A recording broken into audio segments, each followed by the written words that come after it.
All right, guys, let's check out this video called Top 10 Things Everyone Hated in 2024. I know someone's out there, and if you give me No way, Velma was 2024? I remember the whole drama behind it. That's like ages ago. 6 to 10 weeks to investigate, I'll figure out who. Welcome to Watch Mojo. Sorry, Today we're counting down our that picks for the most widely disliked pieces of mass culture in 2024. That's for my Jack, TNTL there challenges. are so many online who are now doing spoofs of Reagan. Number 10, Oh my Katy God. Perry's comeback.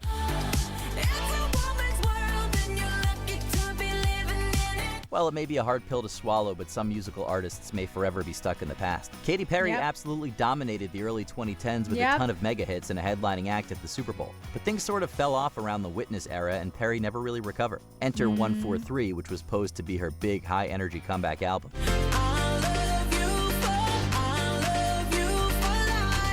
The results were, Why does that sound so disastrous. generic? Woman's World was hailed as a terrible lead single, and the album itself was considered virtually unlistenable. Nearly everything about it was criticized, including the cringy lyrics and the bland, painfully outdated production. Some even suspected it was made by AI. The future is now. Oh my God.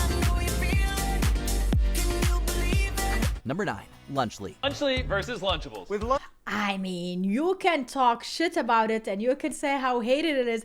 People are buying this and eating it. Actually, you get double the amount of liquid. Prime has no sugar added, more electrolytes, and more B vitamin. Launched in September, Lunchly is basically just Lunchables, only healthier. Well, supposedly. Promoted by the popular YouTubers It's not KSI, healthier. Logan Paul, and Mr. Beast, Lunchly was launched in September, and all varieties come with a prime drink and Feastables bar. To the surprise of few, the product received overwhelming criticism for a variety of reasons. The sauce in the bread makes it unedible. It's just disgusting. Some saw it as a way for Mr. Beast to deflect from his numerous controversies, while others called it out for being a blatant ripoff of Lunchables. Meanwhile, numerous people have course it reported is a finding ripoff. mold on the pizza cheese, Ew! and many bodies have deemed the lunches unhealthy owing to the high levels of sodium, sugar, and saturated fats. Of So, course. yeah, not a great lunch to say the least. Calories, which they have, protein, which they have, sugar, which they have, saturated fat, which is missing, and sodium, which is not only Why missing, did but they not replaced mention it? by electrolytes. Number 8, the It Ends With Us press tour. It's not every day the husband gets to. Oh yeah. I haven't seen the movie and I haven't read the books yet about this one, but I want to. But I heard so much crap about it, you guys.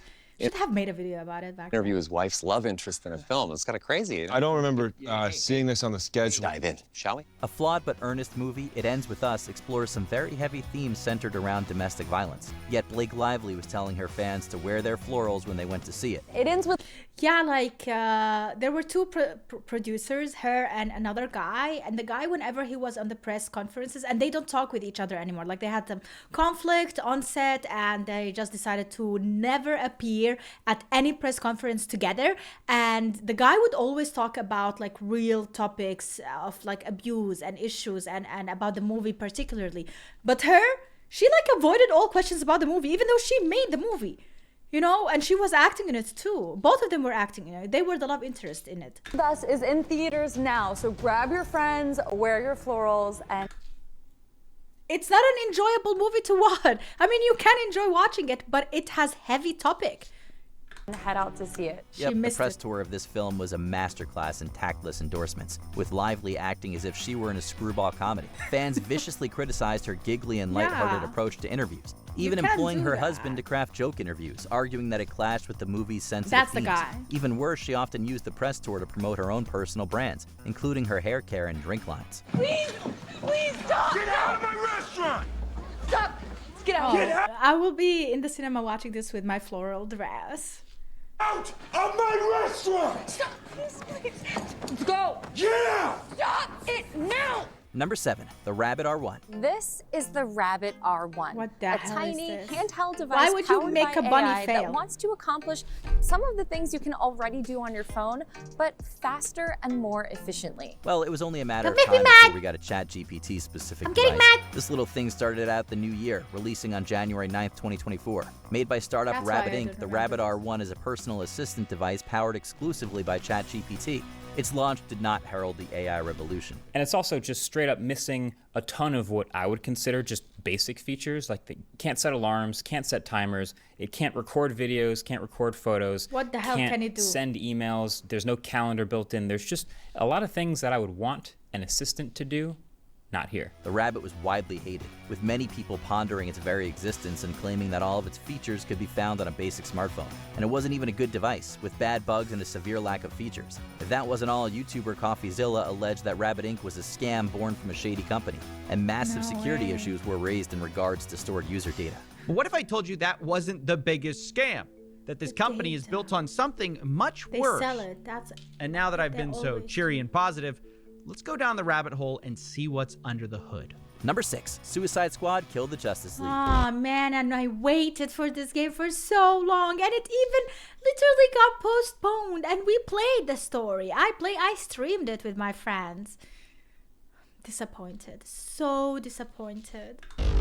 I gave you Such orders. a disappointment. Kill the Flash, or I'll kill you myself. It's like you can buy it for Suicide Squad can't get anything $3 right. now. The first movie had a mixed reception. I just Birds glitched of Prey there. was a huge bomb, and now this. Kill the Justice League had huge promise being made by the famous and consistent Rocksteady Studios. We have no idea what happened, but yeah, there was some obvious behind-the-scenes drama going on here. Did you get him? Really? Why don't you just mail me the bullet? Kevin Conroy was excellent as ever playing Batman, but the monotonous looter-shooter gameplay was widely criticized. And the live service nonsense continuously got in the way of any semblance of fun. Not surprisingly, the game joined Birds of Prey in the bomb bin, losing Warner Brothers up to $200 million. You want to see what a real $200 million! I'll show you. Number 5, the first presidential debate. That's the biggest. Oh, the first. Was that even the last one? For Biden? I don't know. Like after that, I go, I'm out. I'm out. See you later. He's a 6 handicap of all. I was an 8 handicap. Yeah. 8. Never. But I had, you know how many? I've seen you swing. I know you swing. Okay, let's not act like children. President Trump, we're going to 21. Let's not act like children.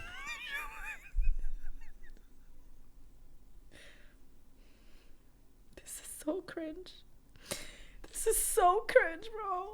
No matter your political leanings, the first presidential debate was a huge disaster, and quite frankly, a bit of a national embarrassment. Held on June 27th, it was not a strong showing for either candidate. Trump was Trump, making outlandish claims and falsehoods, personally attacking his opponent, and often veering off topic. We have the greatest economy in the history of our country, and we have never done so well.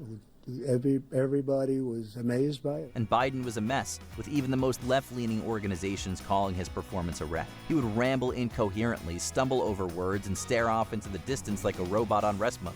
The performance was so bad that it killed Biden's presidential career, and he withdrew from the race less than a month later. Yeah. Let's continue to move until we get the total ban on the total initiative relative to what we can do with more border patrol and more asylum officers. Number 4, Velma Season 2. But that's a mystery, and I don't solve Velma mysteries. Season 2? Not Okay, season 1, anymore. Frankly, why we don't know how there Velma was was... a second season even? This was hated from episode 1, season 1. even renewed for a second season in the Exactly, first place. how? It was overwhelmingly hated, with fans and critics alike slamming its humor, cynical subversion of the 1.6. Scooby-Doo formula, and the characterization of the title character. It even...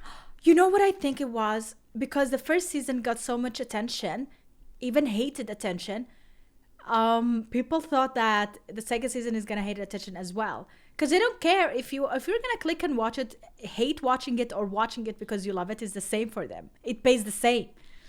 Became one of the lowest rated shows on nobody even cared IMDb for and the currently second stands season. at just 1.6. Regardless, we got a second season and, well, it was what everyone expected. I give myself 10 minutes before I'm asked to leave. Velma, no one's gonna ask you to leave. As crazy as this sounds, you're popular now. It's a small improvement over season 1, yes, but all the major flaws are still there, and the vitriol against it was just as strong. An adult Scooby-Doo sounds like a great idea. Hopefully we get a good one someday. Velma, is that you? Or have kids wised up and started copying your brilliant mix of brains and bangs?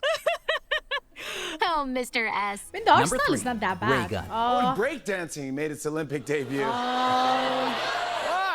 Oh, man. Please stay seated. The Olympics are a worldwide sensation, an enormous and enormously expensive production that attracts the world's best athletes and proves that even amongst geopolitical strife, we can still come together in the name of friendly competition. And all that goodwill was evaporated by a dancer rolling around like Homer Simpson.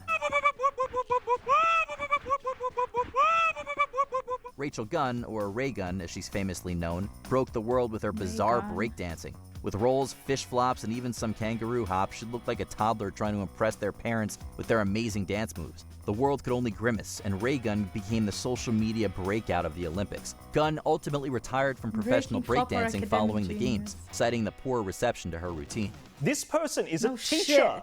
They're shaping the minds of the next generation of leaders. Look, I don't know how many leaders are going to be studying dance theory, to be fair in her defense, but this is not a serious person. Number 2, Madam Web. What? But you guys, what about them? He was crawling on the ceiling. What about that guy? I mean, you saw, No one saw ceiling guy. Everyone thinks you're the kidnapper. Yeah, because you told them I was. I didn't know what was happening. Okay, guys.